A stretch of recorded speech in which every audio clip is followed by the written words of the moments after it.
그래서 요즘 운동을 좀 덜 하는 편인데 제 운동 방식이 굉장히 많이 잘못됐더라고요. 인간은 애초에 본능적으로 운동을 싫어할 수밖에 없다라는 것입니다. 달리기라든지 스피드라든지 근력이라든지 파워에 관해서도 사실 인간이 취약할 수밖에 없는 방식으로 사실은 진화되었다. 이 재미없는 운동을 하기 위해서는 어떻게 해야 되느냐? 재미있게 만들어야 된다는 것입니다.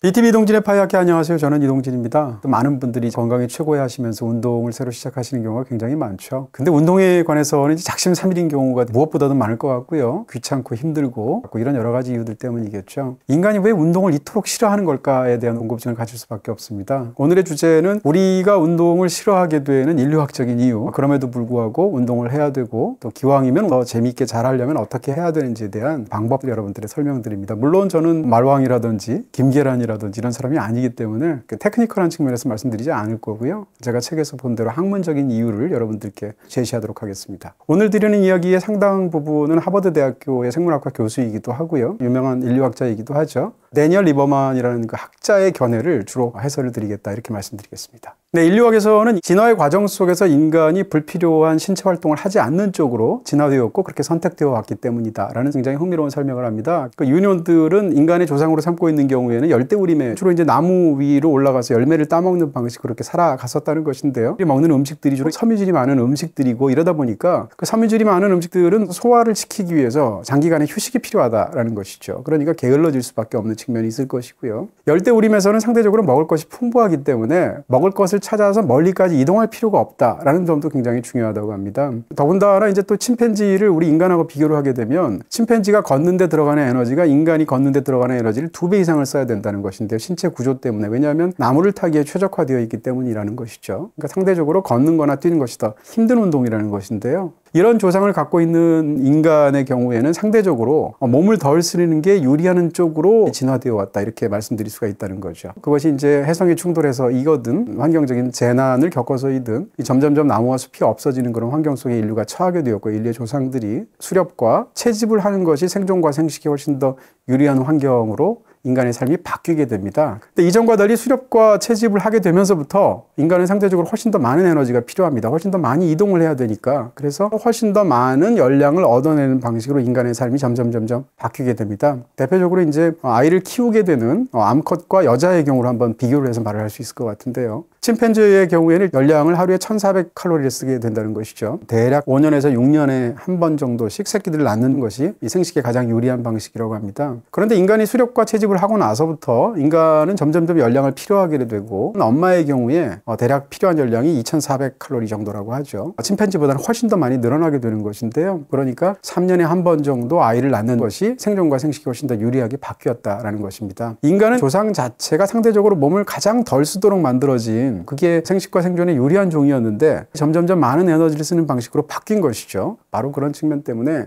인간은 애초에 본능적으로 운동을 싫어할 수밖에 없다라는 것입니다. 오늘날은 이제 우리가 자발적인 운동 같은 것을 굉장히 하려고 하고 하면 몸에 좋다는 것을 다 알게 되는데 이렇게 생각을 가지게 된 것이 사실은 불과 얼마 되지 않았다라는 것이죠. 인류의 역사를 따지게 되면. 다시 말하면 이제 영어에서 운동을 한다라는 것은 exercise라는 말을 쓰게 되는데 이 exercise라는 말도 중세까지는 운동한다는 의미가 없고 힘들게 노동을 한다. 예를 들어서 밭을 간다라고 했을 때 exercise라는 말을 사용했다는 것입니다. 더군다나 예전에는 상대적으로 권력 있는 사람들이 몸을 안 움직이는 쪽으로 살았다는 거죠. 왕족이라든지 귀족이라든지 이런 사람들일 텐데 이게 오늘날에 와서는 바뀌게 되었다는 것이고요. 자발적으로 몸의 건강을 위해서 운동하는 사람들은 상대적으로 훨씬 더 부유하거나 더 권력을 많이 쥐고 있는 사람들의 확률이 높다는 거죠. 마지막으로 또 한 가지는 이제 기술의 발달 과정 속에서 인간이 일을 하면서 상대적으로 훨씬 더 이전보다 몸을 덜 쓰게 되었다라는 것입니다. 아주 오래전도 아니고 1960년대 그러니까 지금부터 한 5, 60년 전에 이 과거와 비교를 해도 큰 차이가 난다는 것인데요. 고강도 운동이 있고 중강도 운동이 있고 저강도 운동이 있다고 했을 때 1960년대 미국 사람들의 대략 절반쯤 되는 직종이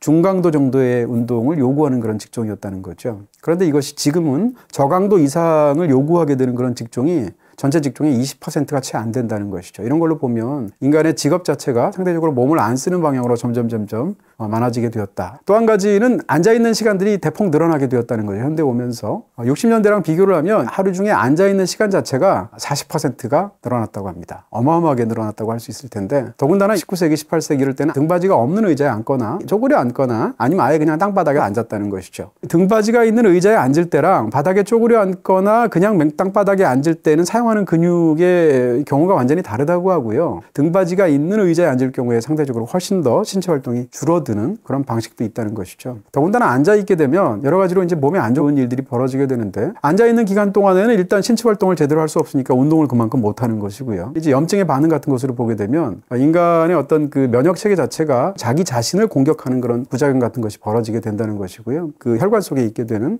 당의 수치라든지 지방의 수치 같은 것이 굉장히 많이 늘어날 수 있다는 것이죠. 상대적으로. 이런 여러 가지 이유 때문에 앉아있는 것이 오래되면 사실은 건강에 굉장히 치명적으로 좋지 않다는 것인데요. 현대에 들어올수록 더 많이 안 움직이게 되기 때문에 상대적으로 운동이 훨씬 더 절실하게 필요한 상황이 되었다라는 설명인 것입니다.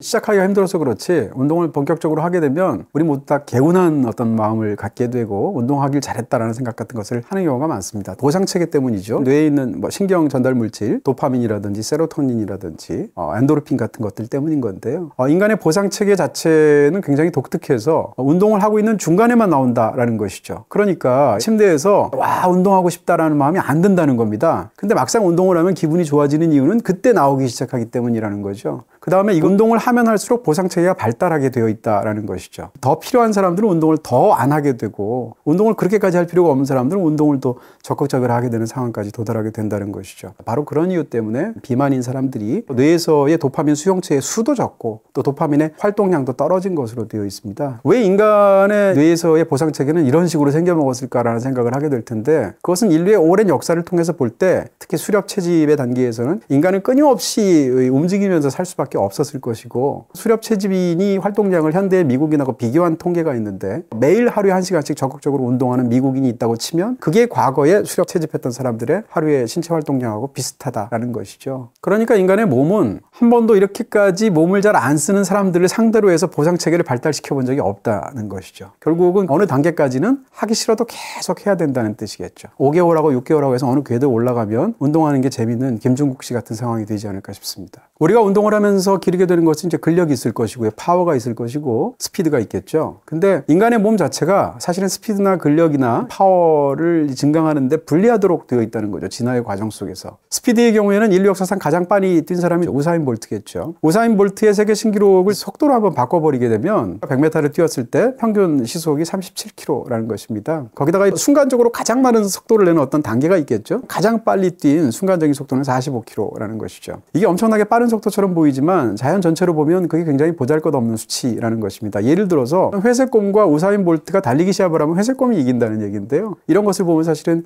인간이 얼마나 빨리 뛰기가 어려운 존재인지를 우리가 짐작할 수 있는 측면이 있죠. 이거를 인류학이나 생물학에서는 신체적으로 분석하기도 합니다. 대표적으로 이제 달리기에서 중요한 것은 하체일 텐데, 발바닥으로 다리를 통해서 땅을 박차는 힘을 통해서 이제 동력을 얻게 되죠. 동물의 경우에는 일반적으로 네 다리로 달리는 경우가 많지 않습니까? 인간은 두 다리로 뛰게 되는 상황 속에서 애초에 동력을 얻기가 어렵겠죠. 거기다가 달리는 과정을 보면 두 다리가 공중에 떠 있거나 기껏해야 다리 하나만 바닥을 차게 되는 경우, 이런 여러 가지 경우를 보면 달리기에서 굉장히 불리한 위치에 있는 것이 이족보행이다 이렇게 말할 수가 있을 것 같고요. 더군다나 해부학적으로 보게 되면 인간의 발은 일반적인 동물에 비해서 발 밑바닥이 굉장히 평평하고 크다라는 거죠. 그리고 발목이 두껍고 상대적으로 지면에서 가깝다라는 것입니다. 직립보행하고 굉장히 가까운 이유 때문에 이런 식으로 발달하기도 했었겠죠. 혹은 우리의 조상하고도 관련이 있을 텐데, 발바닥이 넓으면 상대적으로 나무 위를 타고 오르기가 굉장히 쉽다는 것이죠. 결국은 땅으로 내려와서 걷거나 수렵채집을 하면서 살게 되면서 이 발바닥이 넓은 것이 상대적으로 불리한 처지에 놓이게 된다는 것이죠. 단순히 스피드가 떨어질 뿐만 아니라 인간은 방향을 달리기를 하면서 전환하는 것도 상대적으로 다른 동물보다 훨씬 더 힘들다는 것입니다. 미끄러짐을 방지하는 것으로서 발톱이 큰 역할을 하게 되는데, 인간의 발톱은 미끄럼 방지 역할을 못하고요. 천연 운동화의 역할을 하게 되는 발굽도 없습니다. 그러니까 팜플로나에서 있는 산페르민 축제를 보시게 되면 좁은 그 골목에 황소들이 막 날뛰게 되는 걸 피해서 사람들이 달아나는, 그러면서 즐기는 어떤 축제를 떠올리시게 될 텐데, 황소를 피해서 달아나는 사람들이 가장 많이 다치는 지점이 언젠가면 골목길이 갑자기 바뀌게 되어서 그 커브를 틀 때. 사람은 미끄러지거나 스피드가 떨어진다는 것입니다. 황소가 덮쳐서 사고가 나는 경우가 굉장히 많게 된다는 것인데요.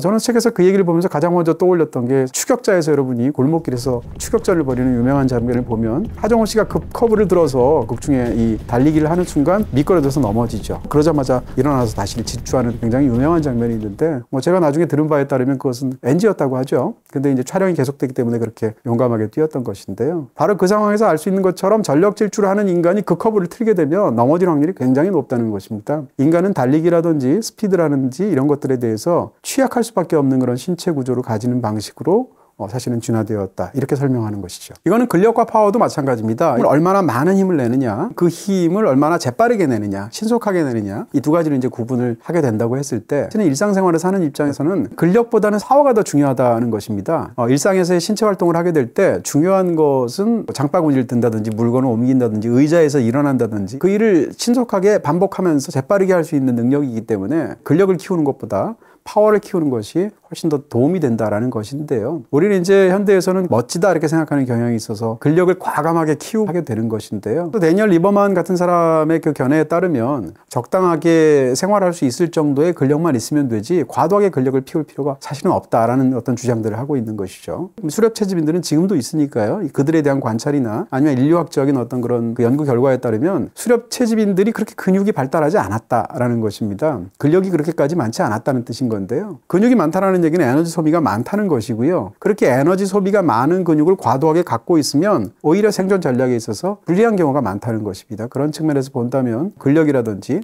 파워에 관해서도 사실은 인간이 불리한 측면이 있다 이렇게 설명할 수가 있겠죠. 일단 인간은 과거에 비해서 공격성이 굉장히 많이 줄어든 것으로 보인다는 거죠. 근데 이게 좀 자세하게 말할 필요가 있다는 것입니다. 리처드 랭엄이라는 학자에 따르면 공격성이 이제 두 가지가 있다고 했을 때 하나는 이제 주도적 공격성이라는 게 있고 또 하나는 반응적 공격성이라는 게 있는데 이 반응적 공격성이라는 건 어떤 건가 하면 침팬지의 경우에는 내가 어떤 걸 먹으려고 하는데 누군가 와서 확 낚아채게 되면 바로 가서 싸우게 되고 뒤엉켜서 물어뜯거나 하는 일들이 벌어지지만 인간의 경우는 내가 지금 책을 읽다가 누가 낚아챈다고 해서 바로 주먹 다짐으로 들어가지 않는다는 것입니다. 인간이 다른 종에 비해서 이 반응적 공격성의 경우에는 낮은 게 맞다라는 것입니다. 근데 주도적 공격성은 인간이 오히려 높다라는 것입니다. 주도적 공격성이란 건 어떤 건가 하면 대표적으로 유괴라든지 계획해서 죽이게 되는 모살이라든지 혹은 뭐 전쟁이라든지 매복 같은 그런 행동들일 텐데 계획해서 고의적으로 물리적인 힘 같은 것을 공격적으로 가하는 것이죠. 이런 것들은 다른 동물들이 하지 않거나 하더라도 굉장히 적게 하지만 인간은 굉장히 많이 한다는 것이죠. 그런데 왜 그들보다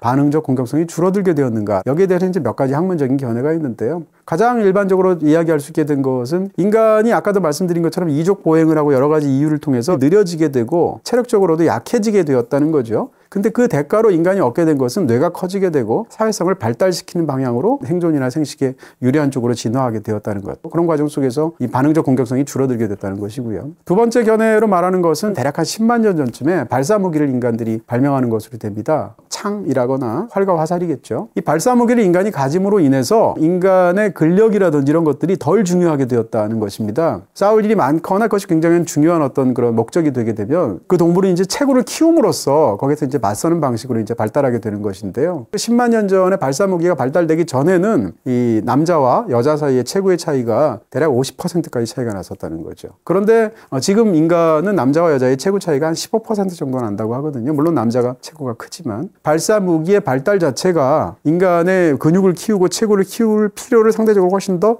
적게 만들었다는 것이고요. 바로 그런 이유 때문에 반응적인 그 공격성이 굉장히 줄어들게 되었다는 것에 대한 하나의 이유가 될 수 있겠죠. 마지막 세 번째는 싸움이나 스포츠의 발달입니다. 특히 스포츠가 그런 것인데요. 스포츠라는 것은 기본적으로 규칙을 엄격하게 지키면서 반응적인 공격성을 그 안에서 통제하면서 줄이는 방향으로 이제 활동을 하게 된다는 것인데요. 상대방 선수가 골을 넣었다고 해서 주먹을 상대 얼굴에다가 날린다거나 테니스에서 라켓을 상대 머리에 집어던지거나 이렇게 하게 되면 벌칙을 먹거나 퇴장을 당하거나 이런 일이 벌어지겠죠. 이런 스포츠를 인간들이 즐기면서 계속 발달시켜온 이유 자체가 주도적 공격성을 발휘해야 되는 순간, 예를 들어서 타 종족하고 싸워야 된다거나 전쟁을 해야 된다거나 아니면 사냥을 해야 된다거나 이런 경우죠. 그 사이에서 나는 죽지 않으면서 상대를 죽일 수 있는 기술을 발달시키고 어떤 사회성을 함양한다던가 기술을 익힌다던가 하는 그런 이유 때문에 스포츠를 한다는 것이죠. 어떤 사람들이 이제 인간은 운동을 싫어할 수밖에 없다라는 학문적인 견해에 대해서 무슨 소리야, 인간들이 얼마나 스포츠를 좋아하는데 라고 반대를 하기도 합니다. 사람들이 운동을 좋아하니까 스포츠를 좋아하지라는 것은 적어도 이런 그 학문적인 견해에 따르면 옳은 견해가 아니다라는 지적인 것입니다. 운동이 하기 싫을 수밖에 없는 본능을 갖고 있음에도 불구하고 운동을 해야 된다는 것은 모든 사람이 알고 있을 것입니다. 가장 유명한 어떤 연구 중에 하나는 이제 제임스 프라이스 연구입니다. 2,300명을 상대로 한 굉장히 광범위한 연구를 했는데 질병 혹은 인간의 수명에 가장 결정적인 영향을 미치는 것이 뭘까라고 했을 때 첫 번째는 흡연, 두 번째는 비만, 세 번째는 운동 부족. 이 세 가지가 가장 큰 위험 요소라는 것입니다. 이 세 개 중에서 두 개의 문제가 있게 되면 상대적으로 훨씬 더 일찍 죽게 되고 병에 걸려서 누워있는 기간이 훨씬 더 길다라는 것이죠. 운동이라는 것은 사실은 비만이라는 것하고도 부분적으로 관련이 있을 수 있고요. 이런 여러 가지 이유 때문에 운동을 해야 된다는 거 모든 사람들이 공감하고 다 하고 싶어 하지만 짬을 내서 그것을 할 만큼 충동되지 않는다는 것인데, 그러면 운동을 하기 위해서는 어떻게 해야 되느냐? 당연히 재미있게 만들어야 된다는 것입니다. 구체적으로 몇 가지 방법을 데니얼 리버만은 제시합니다. 첫 번째는 함께 운동하라라는 것이죠. 인간은 기본적으로 사회적인 존재이고 보상이라는 것 자체를 타인과의 관계에서 받는 걸 좋아하고 협동하는 걸 좋아하는 존재라는 것이죠. 트레이너랑 같이 하든가 친구들이랑 같이 하든가 모임에 같이 들어가서 하라는 거예요. 그러면 훨씬 더 이 보상이 커지기 때문에 인간이 상대적으로 운동을 덜 싫어할 수 있다는 것이고요. 두 번째는 그 시간을 조금이라도 재밌게 만들라는 거죠. 대표적으로 달리기의 러닝머신에서 영화를 보라 혹은 음악을 들어라 라는 것인데, 실제로 많은 사람들이 그렇게 하지 않습니까? 그리고 실내에서 하지 말고 기왕이면 풍광이 좋은 야외에서 하라는 겁니다. 인간은 그런 풍광을 즐기는 존재이기 때문에 똑같이 달리더라도 러닝머신 위에서 달리는 것보다는 바깥에서 러닝을 하는 것이 훨씬 더 러닝을 좋아하게 되는 방법이 될 수 있다는 것이죠. 그리고 한 가지만 하지 말고 다양하게 하라는 거예요. 어차피 운동은 지겹거든요. 그러니까 다양하게 이것저것 섞게 되면 덜 지겨울 수 있다라는 것이고, 마지막으로 이야기하는 것은 성과 중심으로 하지 말고 시간 중심으로 운동하라는 것입니다. 10km를 예를 들어서 시속 11km로 뛰겠다, 마라톤을 뛰는데 4시간 안에 끊겠다, 이렇게 하지 말라는 거고요. 그냥 4시간 동안 달리겠다, 이런 방식으로 그 운동에 들어가는 시간으로 따져야 인간이 스스로에게 덜 실망할 수 있고 운동을 지속할 수 있다라는 이야기를 합니다. 이런 것들에 대해서 이제 책 읽는 걸 제가 워낙 좋아해서 많이 보기도 하고, 또 이 방송을 해서 다시 한번 예전에 봤던 걸 다시 보았는데 제 운동 방식이 굉장히 많이 잘못됐더라고요. 저는 예를 들어서 러닝머신 위에서 뛰는 걸 훨씬 더 좋아하거든요. 숫자 중독 같은 것도 있어서. 제가 또 상대적으로 요즘 몸이 좀 더 가라앉아 있어서 요즘 운동을 좀 덜 하는 편인데 다시 한번 마음을 다잡는 그런 계기가 되기도 했습니다. 그런 측면에서 오늘 방송을 보시면서 운동하기 싫으신 분들 이유를 이제 알게 됐으니까 저처럼 어떤 그런 작은 계기를 학문적으로 이렇게 기회로 삼게 되면 설명드린 사람으로서 더 이상 바랄 게 없겠습니다. 네, 오늘 제가 드린 말씀의 상당 부분은 바로 이 데니얼 리버만의 운동하는 사피엔스라는 책에서 본 겁니다. 예전에 우리 몸 연대기라는 책도 진짜 훌륭한 책이거든요. 혹시 이 책을 보고 좋으신 분이라면 같이 읽는 것도 좋을 것 같고요. 꽤 두꺼운 책인데 이 중에서 가장 중요한 내용들을 여러분께 오늘 설명드렸습니다. 네, 적극적으로 신체 활동을 하고 몸을 쓴다는 것이 인간에게 얼마나 이 좋은 영향을 미치는지 정신적으로도 그것을 너무 잘 보여주는 감동적인 영화가 있죠. 리즈 위더스푼이 주연했었던 와일드, 여러분께 오늘 관련 영화로 추천해 드리겠습니다. BTV에서 보실 수 있습니다.